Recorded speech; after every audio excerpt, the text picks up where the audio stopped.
Summer na naman, kaya't ang dami na naman kumakalat ng mga balita na kaysa pwede ka na magprito ng itlog sa tindi ng init ng araw. Aba, ang tindi. Pero kaming pamilya, iba ang trip namin talaga pag summer. Kami yung walang sawang nagpupunta kahit saan at di natatakot umitim. Di masunog yung balat. Kasi ako, wala namang masusunog na balat pa. Kasi sobrang sunog ko na. Kaya nga, Choco ang tawag nila sa akin. Idinagdagan ko lang ng Martin para naman pang artistahin ang dating. Yak! For today's vlog ay sasama namin kayo sa Puerto Galera. Sa maniwalat ka sa hindi, ay nakasabay namin si Kim Chu mula Batangas Port hanggang Calapan Port. Kaso iniwan niya kami at sumakay na siya sa malaking truck. Visit. Bye Kim Chu.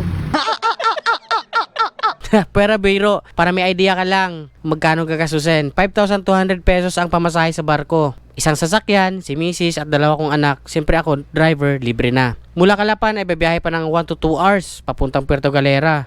Pero ako, binilisan ko na mag-drive kasi ligong-ligo na ako eh. Ay kami pala. Pagdating namin sa White Beach ay abay, water sports agad. Daw na kami, magbabouncing daw kami. Sasakay kami dun. Tara, let's go. Enjoy natin yung Puerto Galera, guys. First time nga pala namin sumakay nito kaya may halong kaba. Lalo't may napapanood akong naputol yung tali or bumaliktad. Nako, takot pa naman ako sa shark. Pero naging masaya din ang aming water sports.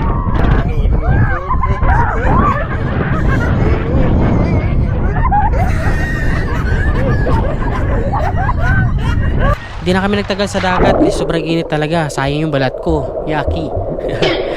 Sobrang ganda talaga ng Puerto Galera kaya asahan mo na ang maraming tao dito pag ganitong summer.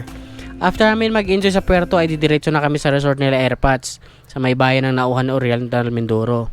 Doon kami magpahinga. Inabot na kami ng lunchtime sa daan kaya naman tumigil muna kami at kakain sa View Deck Restaurant. Malapit lang to sa Tamaraw Falls. Ibang klase rin yung view ng restaurant na to kasi kitang-kita mo buong Puerto Galera pati na rin yung buong bundok ng Lubao, Batangas. Kaya sulit yung ambience habang kumakain ka. Maya-maya ay nandito na pala kami malapit sa resort. Pero bago kami makarating sa resort ay madadaanan muna namin itong napakalawak na palayan.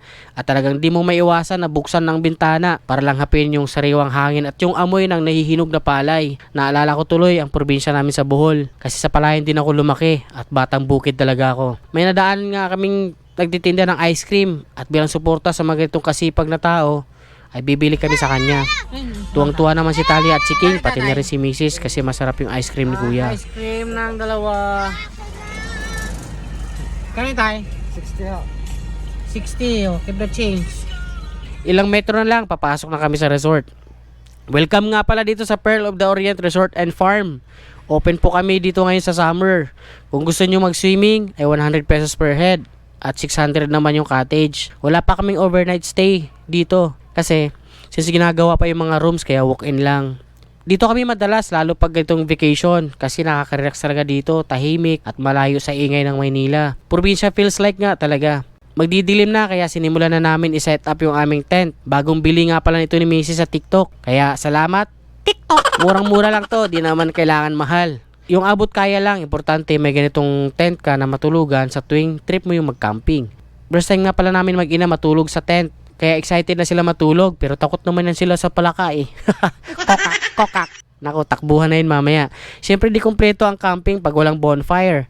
Sinamahan na nga namin ang inihaw na saging. O diba? Sarap ng inihaw na saging habang nagbo-bonfire. Oh, mais. Magkasarap din mais. Para mawala yung init ng panahon ay nag-night swimming na rin kami sa gabi. Ano daw? Gabi? Gago! Pero biro, dito sa swimming pool na to natuto lumangoy si King at si Talia. Kasi nung maliit pa sila, hinahagis ko sila dito hanggang natuto. Umaga na pala agad ng Lunes kaya oras na naman para bumalik sa Maynila. Flex ko lang tong pinalaki at pinagandang port ng Calapan. Parang SM na nga sa ganda. Tulo, Calapan. Ganda na ng port ng Calapan. Oo, number 1 doon ngayon. Ganon? Ay, spray nila. Siguro dito natapusin ang aming summer vlog. Sasakay na kami sa fast cut. Ito po si Choco Martin ang nagsasabing, enjoy your life, enjoy your ride. Paalam, kita-kits sa next vlog.